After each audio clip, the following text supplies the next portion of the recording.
Oye, en primer lugar, nada, contarles eso, que la presentación que hacía Slaven, yo soy sociólogo, pero eh, me he dedicado en verdad casi todo el tiempo a la gestión de organizaciones sin fines de lucro y en algunas cosas de políticas sociales eh, y programas sociales, fundamentalmente eso. Y este último tiempo muy metido en los temas de vivienda por la pega directamente. O sea, no, desde Techo y desde Fundación Vivienda hemos tenido una decisión. De hecho, Kenzo es parte de nuestro directorio y ha sido parte activa de todas esas discusiones y conversaciones, pero por la incidencia, digamos, por la incidencia más directamente en las políticas públicas, ¿ya? Y dándonos cuenta en que al final la problemática en general no se puede resolver únicamente desde una acción voluntaria y en el terreno, sino que debemos modificar el Estado para eso, y eso pasa por incidir en las decisiones. Así que nada, les presento como una primera diapositiva que este déficit cero, que es el discurso un poco y el mensaje o el desafío que estamos buscando, tratando de instalar hoy día, que lo planteamos como un nuevo techo para Chile, no en el sentido de una nueva organización, sino que un nuevo estándar, digamos, una nueva forma también de aproximarnos a la problemática de la vivienda en general, ¿ya? Pero eso tiene una cierta fundamentación, y son las diapositivas que les quiero presentar a continuación, ¿ya? Que podrían ser parte de esto que Slaven dice no lo vimos venir, pero la verdad es que sí lo veíamos venir, y eso es una de las cosas que más, la verdad, no sé si no es rabia, tampoco diría como que pero sí una cierta impotencia, una cierta frustración, ¿ya? Creo que le pusimos acelerador al tema, pero cuando ya estaba demasiado encima, o sea, el agua estaba muy caliente y no alcanzamos a saltar, digamos. Entonces ahora nos va a implicar doble esfuerzo. Esta es una foto satelital, Copiapó, año 2011, y acá ustedes pueden darse cuenta de la misma foto, año 2017. Y lo que ustedes ven ahí en azul es el campamento Alto Tandacoyo, donde hoy día viven cerca de 800 familias, tal vez un poco más, eh, y que muestra un proceso de campamentación en esa zona, ¿ya? Que claramente, como ustedes se dan cuenta, es prácticamente una quebrada entre dos cerros, la probabilidad de una aluvión en esa zona es alta, y ahí está instalado este campamento Alto Tandacoyo en la zona de Copiapó. Antofagasta, caso emblemático, ¿cierto? Esta es una foto de Antofagasta en el año 2011. Y acá usted, la gente que está en sala de espera, tú la vayas aceptando, Slaven o Kenzo, o voy yo, porque también la veo aquí, Y no, para que no, sepan. nosotros lo aceptamos, Ah, no te ya, ya, preocupes. dale. Ya, no te preocupes. Entonces, y esta es la misma foto, Antofagasta, año 2017, este es el campamento Nueva Almacea, 900 familias. En la imagen que ustedes ven ahí, están viendo mi cursor, ¿o no? En su pantalla, ¿cierto? Ahí, ¿sí? Sí. Ya. Sí, En la perfecto, imagen, se ve. toda esa línea, ¿ya? Es una zona que en el plano regulador plantea que no debe ser edificable de ahí para arriba. Justamente porque el año, si no me equivoco, 94, hubo en esa zona un aluvión que mató a cerca de 80, 100 personas, eh, y por lo tanto no se puede edificar. Pero ahí está instalado el campamento Nueva Almacea en los últimos, digamos, 10 años. Eh, bueno, pueden ir saliendo preguntas tal vez en el chat, no sé cuál es la modalidad que tenemos, pero las vamos a agarrar al final. Y esto también pasa a nivel de la región metropolitana, muy cerquita a nuestro, digamos. Este es una foto satelital del campamento El Peñoncito, ahí ustedes pueden ver las fotos justamente de ese campamento del año 2010. Un campamento donde trabajamos fuerte como organización, y de hecho se hizo todo un proceso de término de este campamento, comprando justamente el terreno que se encuentra ahí al lado, que está marcado en rojo, terreno donde hoy día se instala la Villa General Pernales, ¿ya? Y de hecho estuvimos ahí ayudando a trasladar las cajas y todo. Es el día en que ese campamento se terminó, ¿ya? Estamos hablando del año 2016.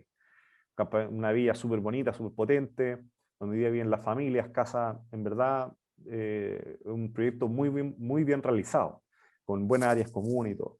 El problema es que esas familias hoy día viven en esa villa, viven en esas viviendas de entre 50 hasta 70 metros cuadrados, pero este mismo terreno se volvió a poblar desde el año 2017, hoy día viven más de 130 familias, esta es una diapositiva que está desactualizada, pero hoy día deben haber fácil 150 familias, 160 familias, en el nuevo campamento Peñoncito, eh, que queda en el mismo lugar donde estaba ese campamento. Entonces, eso nos empezó a demostrar, chuta, estábamos terminando con campamento, pero no habíamos puesto la mirada, al mismo tiempo, de evitar que nuevas familias llegaran a campamento. Y eso se empezó a dar cuenta en esto, en el sur también, con el agua, 2011, en el fondo el campamento Miraflores, 60 familias. Lo mismo Coronel, Bio Bio, ¿cierto? Año 2011, y ahí un campamento El Pilón, 93 familias, una foto del 2015, que hoy día probablemente son más. Y eso entonces nos refleja esta imagen que ustedes ven, que son todos los catastros que ha hecho o el MIMBU o el Techo desde el año 2001 en adelante, ¿ya? Catastros de campamento, donde se refleja el catastro de campamento en el año 2001, 46.000 familias. Esto fue bajando, de alguna manera Chile estaba haciendo bien la pega en materia de enfrentar la problemática habitacional con ese perfil de familia, organizándolas en fondos solidarios de vivienda, comités de vivienda, etc. Pero esto se empieza a estancar, año 2005, 2007, 2011, y desde el 2011 se empieza a ver ya una tendencia al alza, ¿ya? En cada uno de los catastros. 2011 fue un catastro MIMBU realizado, donde arroja 27.000 familias viviendo, y que el último catastro MIMBU del año 2019 ya arroja 47.000 familias, vale decir 20.000 familias más, un aumento en esos 8 años, ¿ya? Y acá está un poco esa frustración que hablábamos anteriormente, porque cada año que ustedes ven ahí, 2013, 2014, 2015, 2016, 2017, fueron años en que, de hecho, hizo un catastro, mostraba que había más familias, de nuevo salían los números en la prensa, se hablaba justamente y se hacía vocería, oye, esta cuestión está aumentando, está aumentando, está aumentando, y sin embargo, no fue una problemática de alguna manera que se le, se le, se le dio un nivel de urgencia desde el punto de vista de la política habitacional, como que hubiera síntoma de algo que estaba cambiando, sino que más bien eran cifras, peleemos las cifras, discutamos las cifras, era más o menos esa la conversación. Eso hasta el año 2018, en que arrojamos el último catastro, ¿cierto? Y tuvimos una muy buena conversación con el ministro Monkever, justo antes, si no me equivoco, antes de que asumiera. Eh, y ahí entonces él plantea, mira, tenemos que hacer un catastro de campamento, y se hace un catastro de campamento que alguna vez oficializa, ¿cierto? Que esta alza. Entonces dice, mira, ya no es una organización del tercer sector que dice que los campamentos han aumentado, es el gobierno, que más encima el gobierno del mismo color que el gobierno que había hecho el catastro anterior, que muestra en el fondo que los campamentos con prácticamente la misma metodología de investigación, digamos, han aumentado en cerca de 20.000 familias, hablamos de un aumento del 70% en 8 años. Y esto es un número bien interesante, porque uno dice, bueno, espérate, la pobreza más o menos ha bajado, Chile ha crecido más o menos, pero ha crecido todos los años, ¿ya? Al menos durante ese periodo. Incluso en materia de desigualdad se han visto en ese periodo ciertos avances, y sin embargo los campamentos han aumentado. ¿Y por qué? Digamos. A mí me ha costado harto encontrar las razones, pero finalmente hay una gran variable con la cual esto se va siempre correlacionando, que es el precio del suelo. Y que está bien presente ahí, que no es la variable, sino que es otro síntoma. Y esa es un poco la tesis que hemos planteado, que los campamentos son un síntoma, el precio del suelo también es otro síntoma, un resultado de otras cosas que se van conjugando. Y así entonces desarrollamos el Catastro Nacional de Campamentos del año 2020-2021, catastro que lanzamos hace muy poquito, hace una semana atrás, menos en realidad, 4 días, pero es interesante que este catastro lo empezamos a desarrollar nosotros por ahí por enero, febrero del 2020. ¿Y qué es lo que pasó? Que al ir al terreno, ¿ya? Y un poco lo que veíamos en el trabajo cotidiano que hacíamos con los campamentos, nos empezamos a dar cuenta que la cantidad de familias que veíamos en los campamentos donde nosotros estábamos era abrumadoramente mayor de la que había hace un año atrás. Y eso nos llevó de alguna manera a replegarnos. Vimos un efecto post-estallido social muy importante, ¿ya? Sobre todo en ciertas zonas, Osorno, la Quinta Región, Lampa, Colina. Nos llevó a replegarnos y decir, mira, este no es un catastro normal. Este no es un catastro como el que hemos hecho todos los años, porque es un catastro que probablemente está reflejando una realidad que va a ser mucho más avasalladora. Razón por la cual guardamos fuerza y realizamos este catastro básicamente entre octubre de 2020 y febrero de 2021, ¿ya? Esperando un poco que se estabilizara el nivel de campamentación que estábamos percibiendo. Y así entonces las fotos que les voy a mostrar ahora reflejan un poco lo que sucede en ese periodo. Hay una foto de Alto Hospicio, ¿ya? Marzo de 2019, y esta es la misma foto del mismo Alto Hospicio en noviembre del 2020, y todo lo nuevo, todos los polígonos nuevos circundantes en azul, son nuevos campamentos que se crearon, ¿ya? Y ahí se refleja un macro campamento que se crea justamente en la zona de Alto Hospicio en ese periodo. Lampa, estamos hablando de la RM, una foto de abril del 2019, y el mismo Lampa, una foto de octubre del 2020. Todo eso es una imagen, son campamentos en el fondo que hoy día, probablemente a marzo de 2021, eso se vería mucho más denso y más poblado, ¿ya? Es todo un campamento que se hace el cerro, que tú, bueno, ¿para qué hablar de si llega agua ahí o algún otro tipo de servicio, digamos? Tú tenés que caminar aproximadamente como 30 minutos subiendo un cerro en el fondo para llegar a los comités que están en la zona más alta de ese cerro. Súper interesante, un dato nomás, pero fui hace poco a este campamento y en la cima del campamento, o sea, vale decir, por este lugar, hay unas casas que son de piedra, ¿ya? Que son construidas de piedra, así son redondas y son incluso, les diría, como bonitas, digamos, las casas. Entonces, ahí vi un comité de familias peruanas. Muchos de ellos, de hecho, vienen como de zonas donde la piedra, construir en piedra es bastante normal. Y se dedican muchos de ellos a la construcción y qué sé yo. Cuando le pregunté por qué construiste en piedra, el tipo que se llama Freddy Mamani me dice, bueno, mira alrededor, pues, me dice. Efectivamente, todo ese cerro es pura piedra. Entonces ellos construyeron básicamente con los recursos que están más disponibles, digamos. Son construcciones, en verdad, yo me saco el sombrero, o sea, yo no sería capaz de hacerla, ni con voluntarios, ni con ayuda profesional. Esta es una foto de Temuco. Temuco es interesante porque Temuco era la primera capital regional que hasta hace 6 años, ¿ya?, había terminado con todos los campamentos de la ciudad de Temuco. Por lo tanto, nosotros sacamos la oficina, ¿ya? Nosotros terminamos la oficina de techo de Temuco el año 2017. Y sin embargo, hoy día el nivel de campamentación que se ha dado en las zonas circundantes de Temuco es bastante brutal. Entonces, todos los polígonos ahí, de nuevo, azules que ustedes ven, son nuevos campamentos que se instalaron en Temuco en este periodo, ¿ya? Es una de las regiones que más aumentó su nivel de campamentación año 2019-2021. San Antonio, hemos percibido acá una realidad súper importante en el límite entre San Antonio y Cartagena. Son campamentos de febrero de 2019.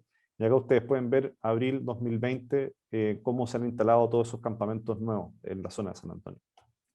Entonces, finalmente, esta tendencia, esta alza sostenida de familias de campamento, que nosotros habíamos registrado entre 2.000 y 3.000 familias al año, que venía en aumento, entre el año 2019 y el 2021 refleja un aumento exponencial, un aumento bastante explosivo de la población en campamentos, pasando de ser 47.000 al catastro actual que tenemos nosotros, que es de 81.643 familias viviendo en condiciones de campamento, ¿ya? Ese es el fenómeno. Nada, el gráfico habla por sí solo, digamos, es un aumento histórico el que estamos percibiendo. Esto en materia de la población de campamentos, que el gráfico, o sea, la cantidad de campamentos, más bien que el gráfico ustedes pueden ver ahí, es un aumento menos explosivo que la cantidad de familias viviendo en esos campamentos.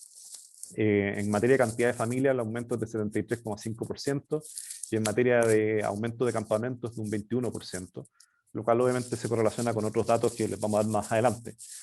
Hoy día entonces tenemos 81.643 familias viviendo en campamentos, según esta foto que tomamos, ya que va entre octubre y febrero, octubre 2020, febrero 2021, son 969 campamentos los que tenemos registrados.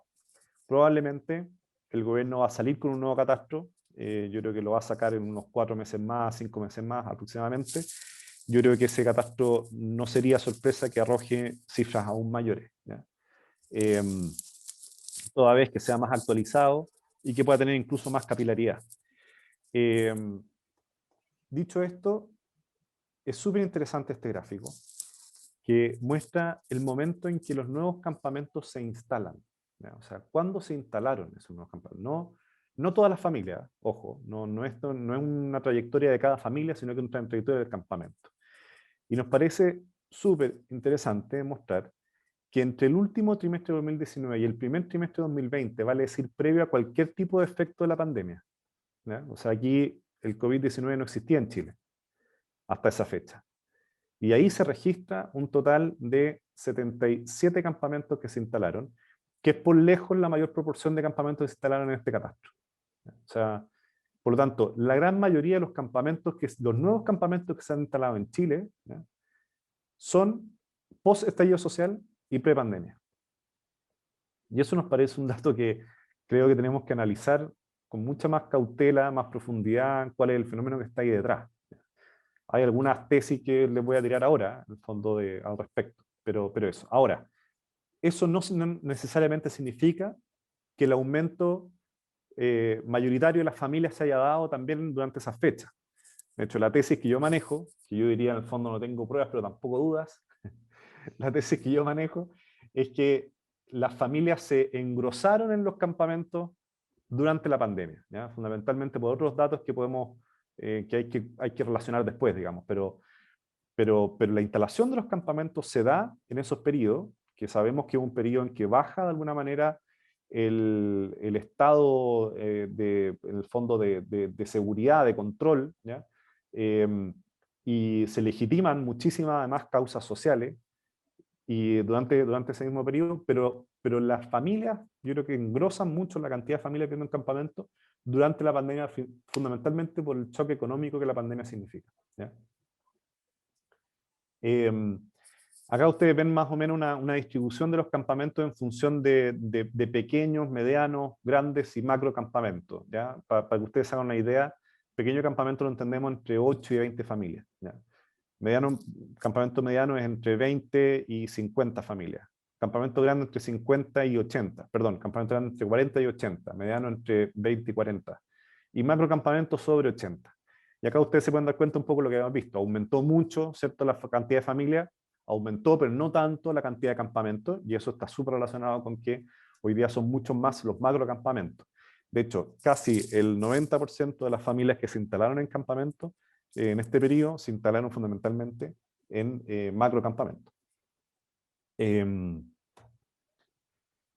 Eso, en materia de población migrante, esto es súper interesante y acá feliz de compartir análisis con todos ustedes. Bueno, Slaven también estoy escrito sobre este tema, que de ahí te podemos hacer un par de preguntas.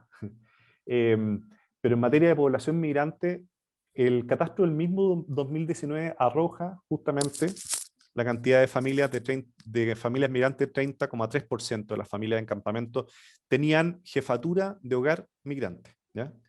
Y en el catastro nuevo se refleja un aumento en el fondo de 24.000 o casi 25.000 familias migrantes, perdón, son 25.000 familias migrantes, y que mantiene casi el mismo promedio, la misma tasa, digamos, o sea, de 30,6% del total de las familias son familias con jefatura de hogar migrante.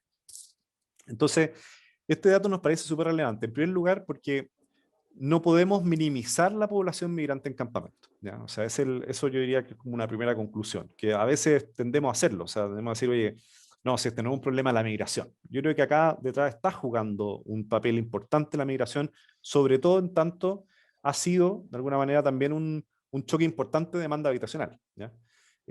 Lo cual es un dato de la causa, no quiere decir que uno está en contra o a favor. Yo principalmente creo que los desafíos van por otro lado, van por generar políticas mucho más inclusivas desde el punto de vista habitacional, laboral, social, en materia de migración, más que evitarla. Pero claramente acá está jugando un rol.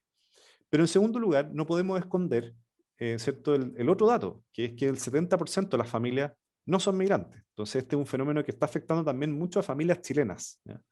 Y de hecho, la proporción de aumento, que este 74% de aumento entre el catastro 2019 y el catastro 2021, aumenta 70% por familias chilenas y 30% por familias migrantes. Entonces, por lo tanto, nos parece que es sumamente relevante no esconderlo, digamos. Esta es la forma en que se distribuyen esas familias migrantes. Y esto es un elemento bien relevante de ver, que no se distribuyen de manera homogénea. Las familias migrantes o su nivel de incidencia en la población de campamento de las familias migrantes en las distintas regiones se distribuye de manera desigual, ¿ya? Entonces aquí tenemos que obviamente hay una mayor distribución en las zonas del norte, sin embargo en las zonas del norte es donde baja la incidencia de familias migrantes entre el 2019 y el 2021. Y donde aumenta mucho es justamente en la región metropolitana. La región metropolitana reflejaba cerca de un 21% de familias migrantes en el catastro de 2019 y ahora lo que nosotros estamos reflejando es que es un 57%. O sea, es un aumento abrumador de familias migrantes en la situación de campamento. Prácticamente la totalidad de las familias nuevas en campamento en Santiago, digamos, en la región metropolitana, son fundamentalmente familias migrantes, ¿ya? Entonces ahí hay un foco que tenemos que tomar, digamos.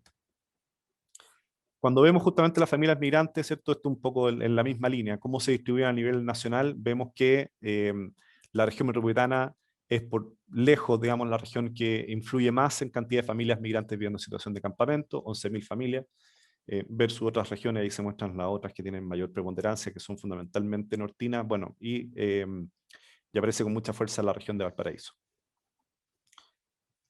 Cuando vemos el acceso a los servicios básicos, son cifras que más o menos se mantienen en comparación con catastros anteriores, ¿ya? O sea, la gran parte de los campamentos no accede, bueno, estamos hablando en el fondo de más del 90% de los campamentos no acceden de manera formal al agua potable. Al mismo tiempo, 90% de los campamentos no acceden de manera también formal a un servicio sanitario.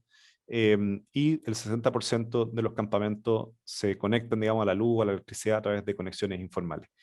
Esta es una de las 3 condiciones que, operacionalmente hablando, definen a un campamento, ¿ya? O sea, un campamento se define por 8 o más familias contiguas que les falta al menos uno de los servicios básicos, vale decir, agua, luz o alcantarillado, ¿ya?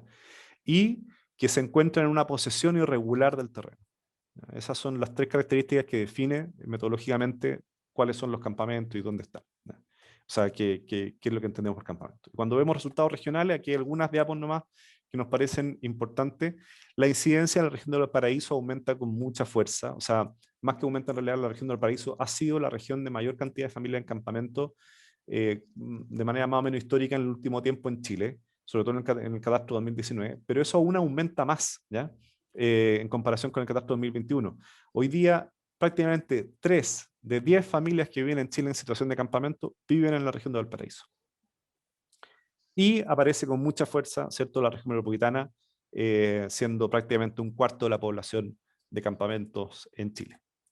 Y cuando vemos algunas diapositivas interesantes en términos regionales, el aumento, ¿cierto?, de la población de campamento en la región de Arica y Parinacota, ¿ya? Que en el fondo en materia de familia prácticamente se cuadriplica en el fondo la cantidad de familias en campamento. La situación de la región de Valparaíso, que pasa de ser de 11.000 a 23.000 familias, 24.000 familias. La situación de la región metropolitana, que se triplica la cantidad de familias en campamentos que tenía. Esto es bien brutal, encuentro yo. Y asimismo la región de la Araucanía, que sabemos que es una región de alta vulnerabilidad y alta pobreza, que tuvo que haber impactado fuertemente el periodo de pandemia, y se ve también un aumento muy significativo. A materia de principales conclusiones de este catastro, se da cuenta de un máximo histórico en cuanto a las familias viviendo en campamentos en este último año, y la creación de campamentos, esto que le hablábamos, post-estallido social, prepandemia, ¿ya? Bueno, en materia de ese aumento también es diferenciado, con un foco en la Araucanía, RM, Arica, Parinacota, El Paraíso, ¿ya? Los campamentos, o sea, las familias en campamento, la población de campamento aumenta muy fuerte en aquellas familias que se encuentran en macrocampamentos. En materia de familias migrantes se mantiene más o menos la misma incidencia de familias migrantes, cerca del 30%, pero estas familias migrantes se encuentran distribuidas de manera distinta en cada una de las regiones, como ya lo vimos. Y respecto a los servicios básicos, el agua potable asume un rol bien preponderante como desafío que tenemos al respecto. ¿Cómo entender estas cifras? Y acá empezamos a mezclar estas cifras con otras, ¿ya? Que en el fondo que nos han arrojado otros datos, digamos.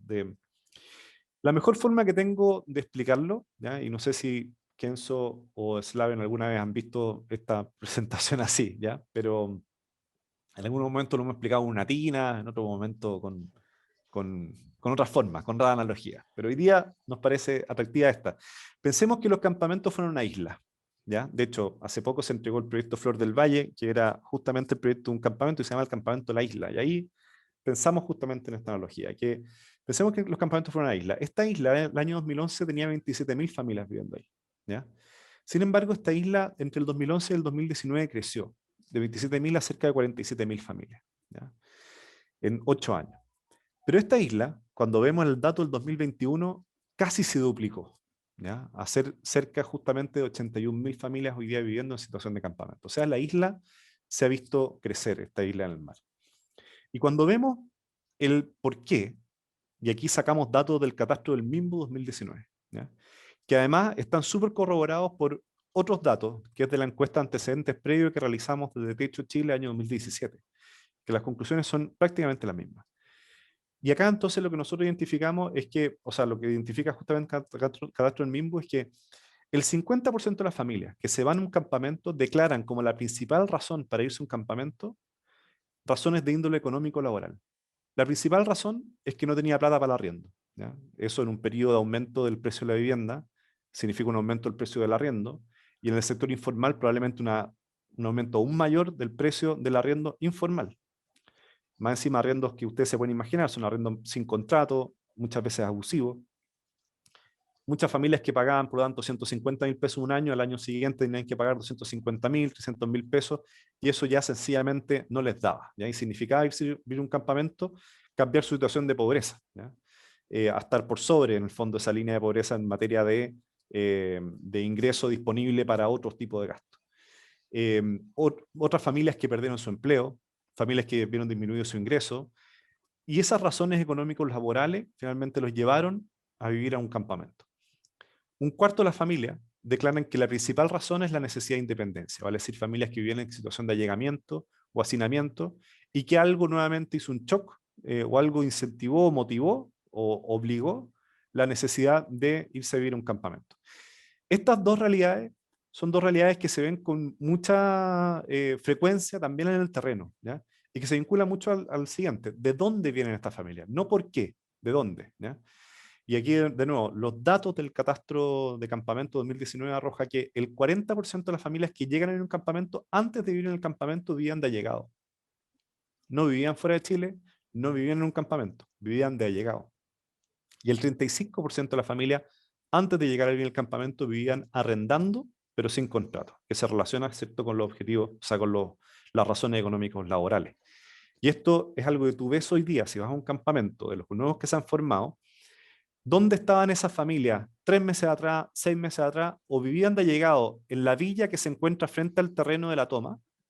Eso se ve, por ejemplo, Campamento de Violeta Parra, Cerro Navia. Muchas de esas familias eran familias allegadas a las villas de blogs de la zona alrededor. Eh, campamento, Campamento Nueva Esperanza, Buin, vienen justamente de la villa Nueva Esperanza, que está cruzando la calle. Y es súper interesante, porque esa villa, que vivían muchos allegados ahí, que formaron este campamento, se pasan mangueras que van al lado justamente de los cables de la luz. Y se pasan esas mangueras para pasar agua de la villa, digamos, al campamento, a las mismas familias, que son hijos, hermanos, etcétera, de las familias de la villa. El campamento Nueva Comaico, en Colina, es un campamento que se forma de allegados de la villa Comaico, que está a 2 cuadras de ese campamento.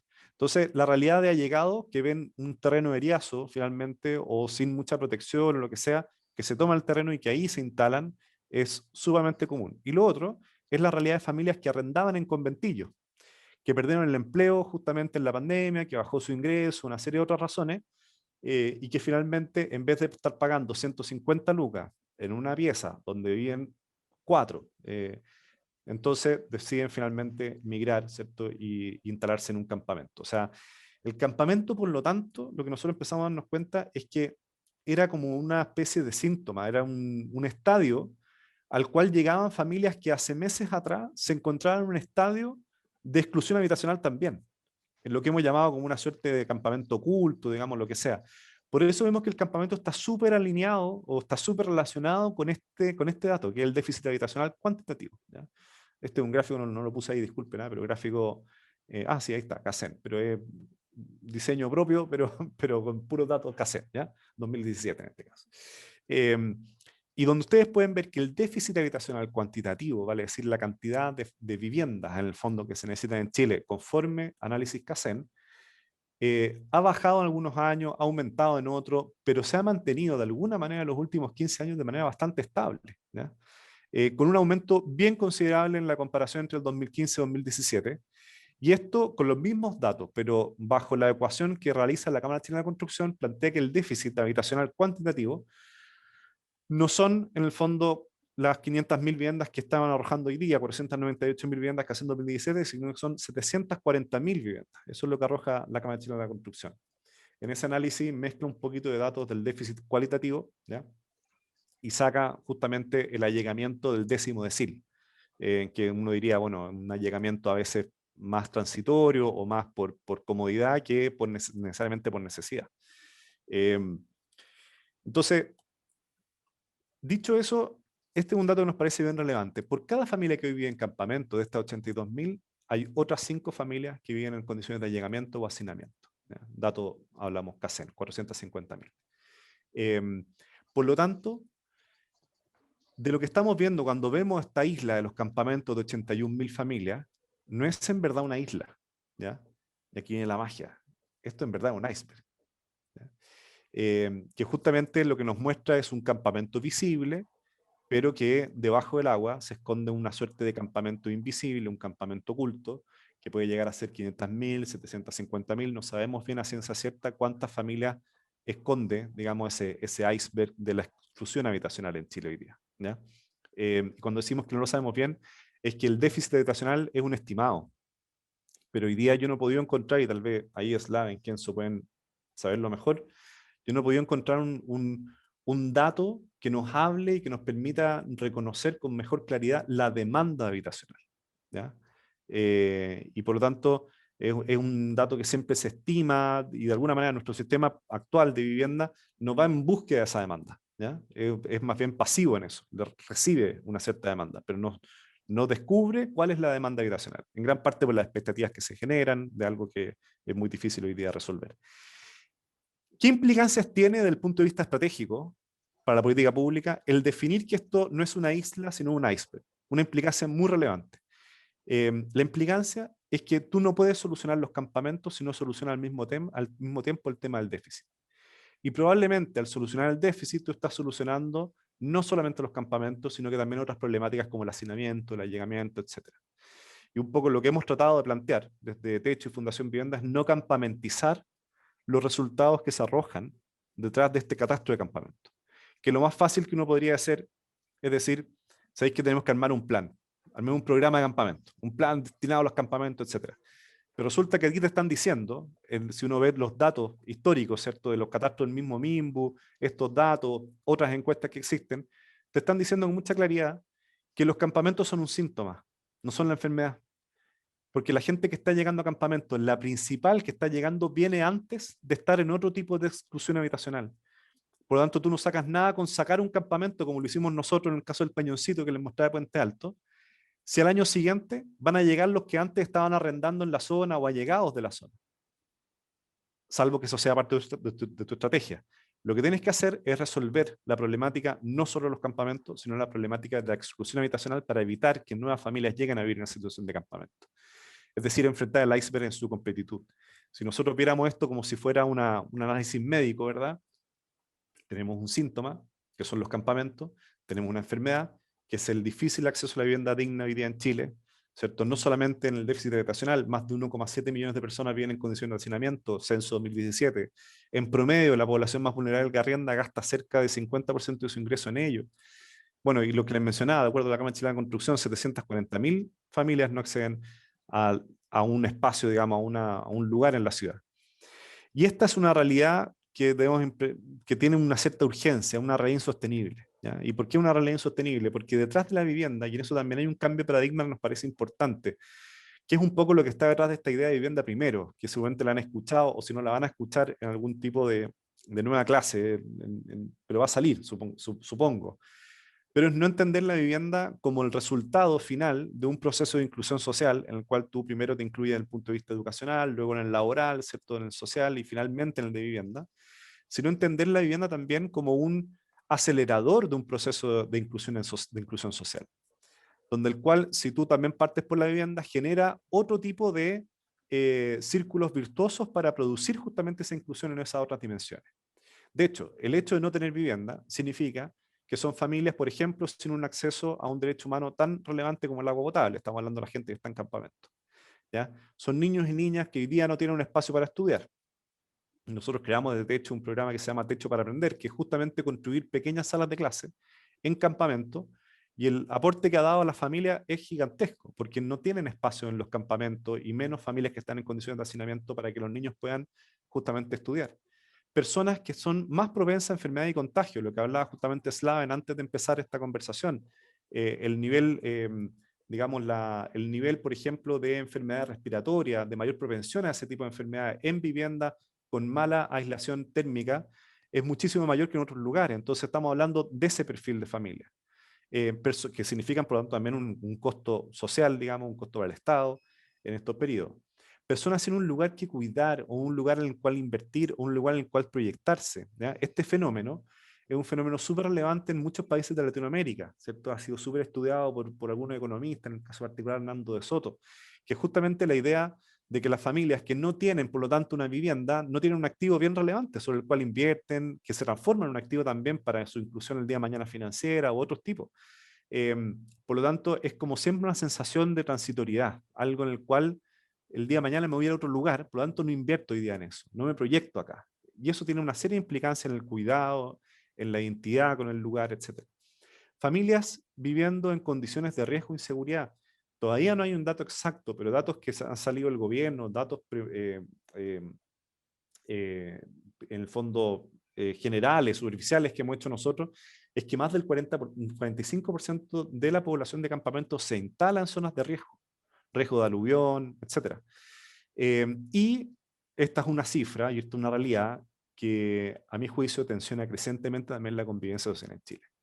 Eh, Al momento en que tú ves tantas familias, estamos hablando de millones de personas, que no tienen acceso hoy día a una vivienda. Y el gran problema, el diagnóstico de esto, es que el problema hoy día está creciendo más rápido en el fondo que las soluciones actuales que nos brinda la política habitacional. Tal vez no hay mejor forma de decirlo que un meme. Y esto lo vi justamente ahora a raíz de todo lo que ha pasado en el canal de Suez, digamos.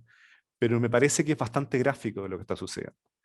Hoy día tenemos una crisis de acceso a la vivienda. Nosotros hemos tratado de plantearlo esto como un nivel de emergencia nacional, donde tenemos millones de personas sin acceder a la vivienda, y una política habitacional que de alguna manera no está actuando a la magnitud del nivel que se requiere dada la crisis, ¿ya? Esto, ojo, no es una crítica al gobierno actual en lo absoluto, no, es un sistema anclado para responder a una problemática del pasado y que ese sistema se agotó para responder a las problemáticas que tenemos hoy día.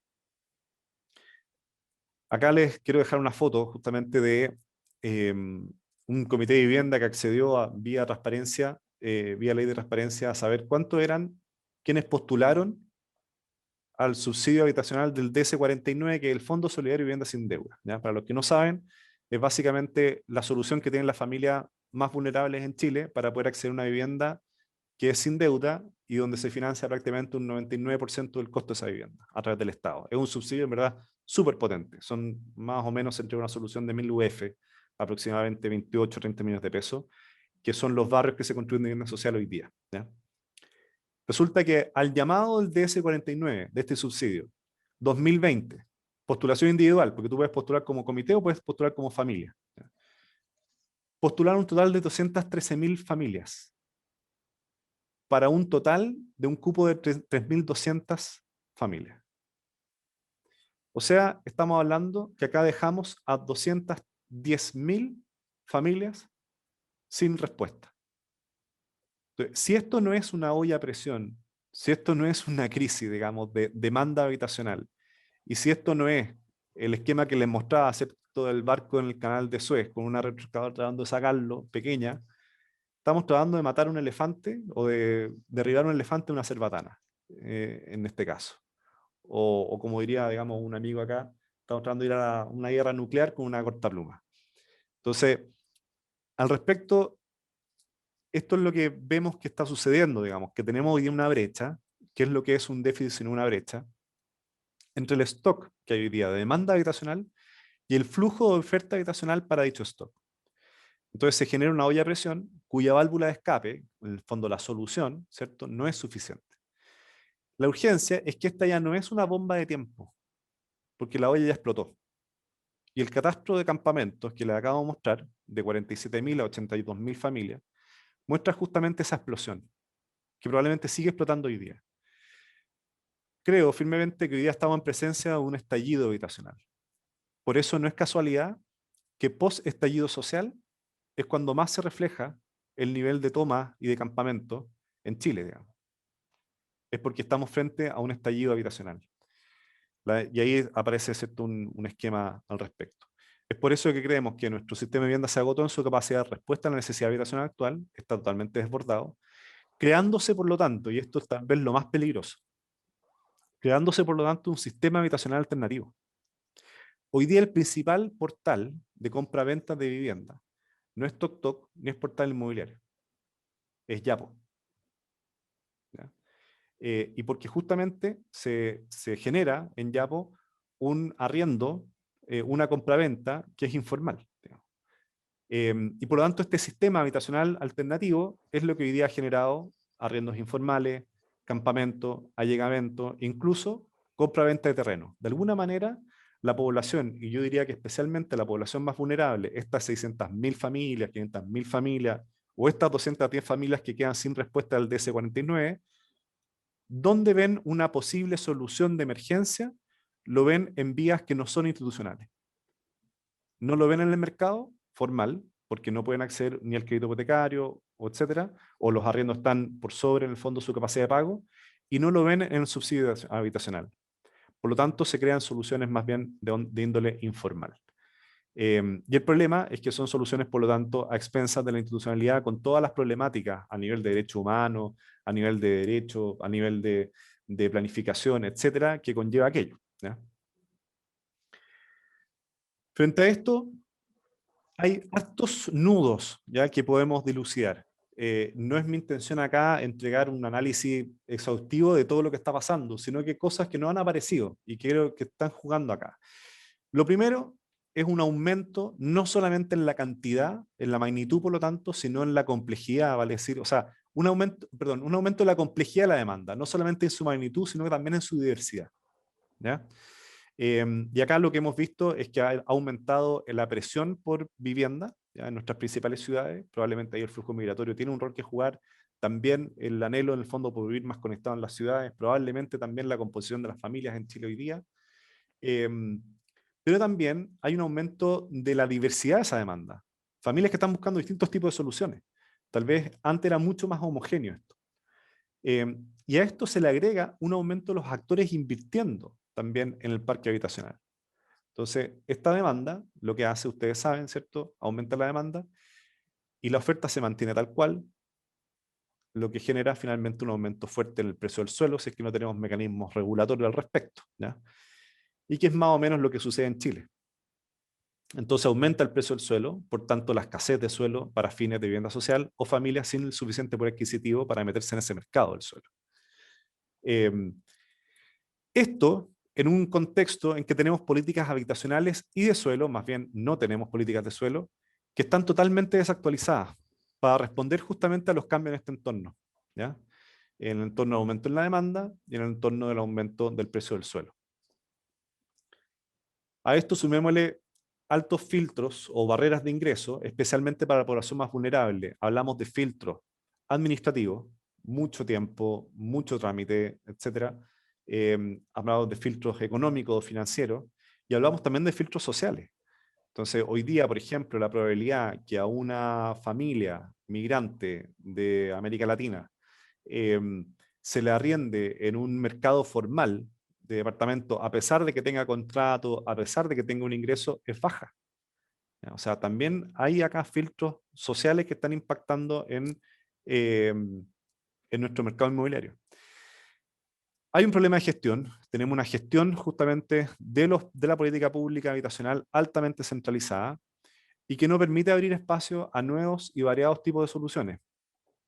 Es un actor estatal sin dispositivos, que es lo que comentaba anteriormente, para levantar y canalizar la demanda, ¿ya? Por lo tanto, es muy difícil también que sepa leer estos datos. O sea, la olla de presión le explotó en la cara al Estado, o le está explotando en la cara al Estado.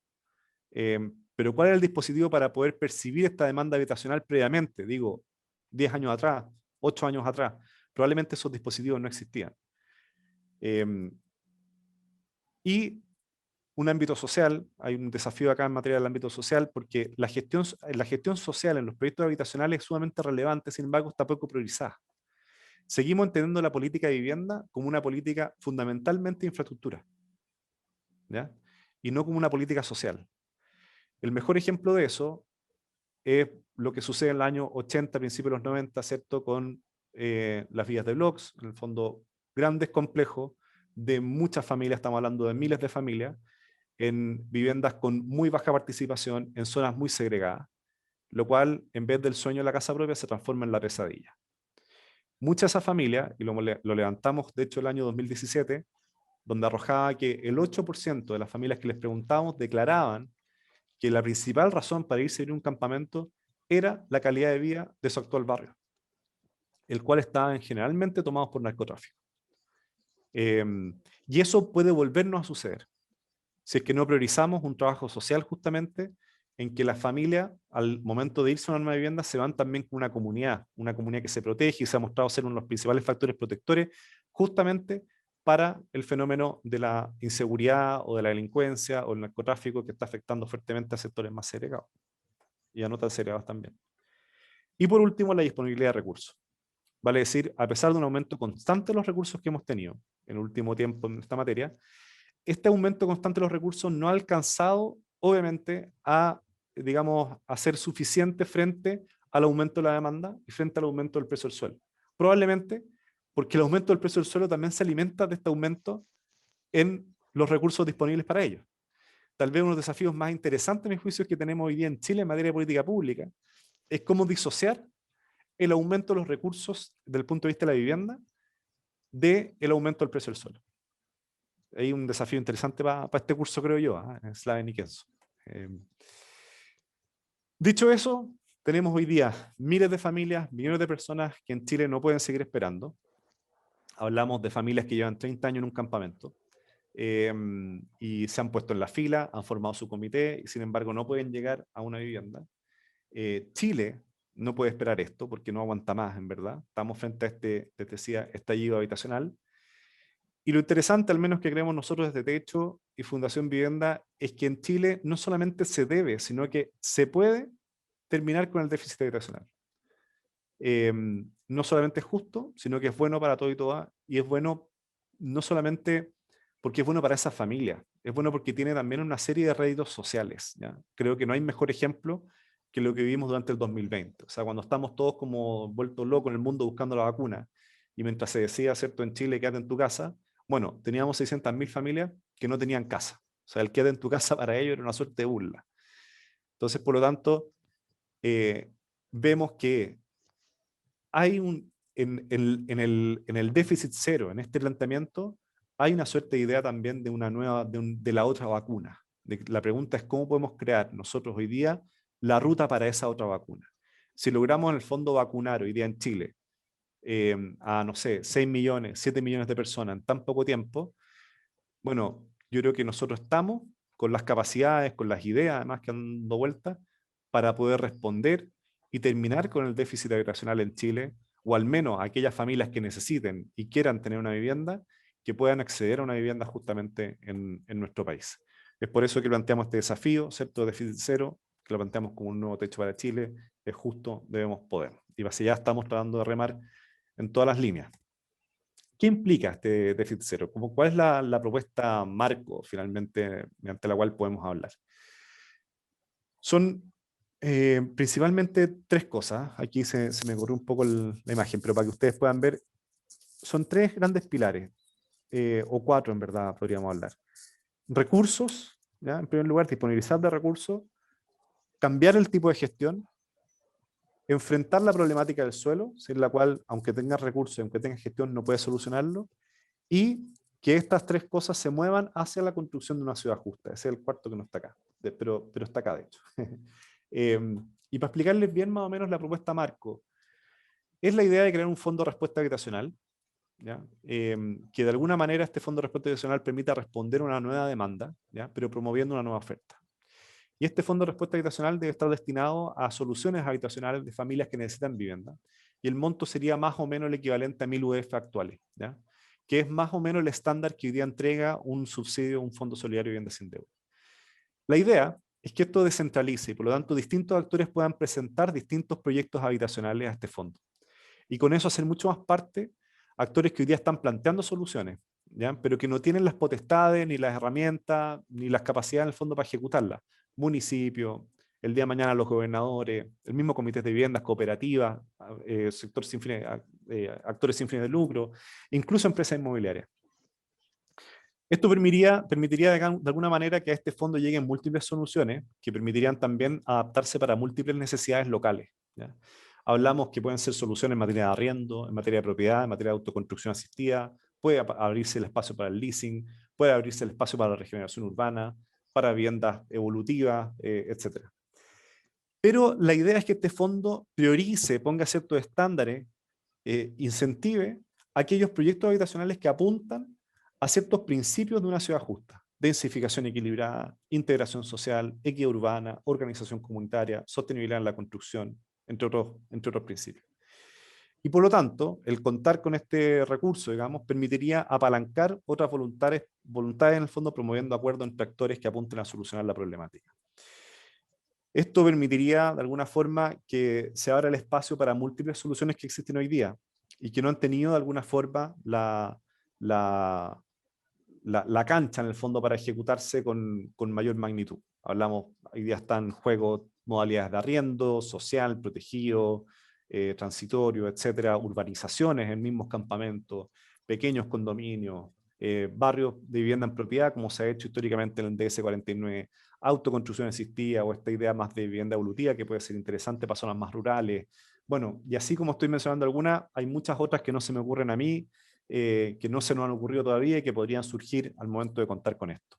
Pero esto debe ir acompañado, ¿cierto?, del pilar de la gestión, que les decía que tienes una gestión mucho más descentralizada, donde los municipios se hagan mucho más parte, para de esa manera estructurar planes que, por ejemplo, uno podría decir, en el municipio X hay 4.000 familias allegadas, o el déficit habitacional de 4.000 familias.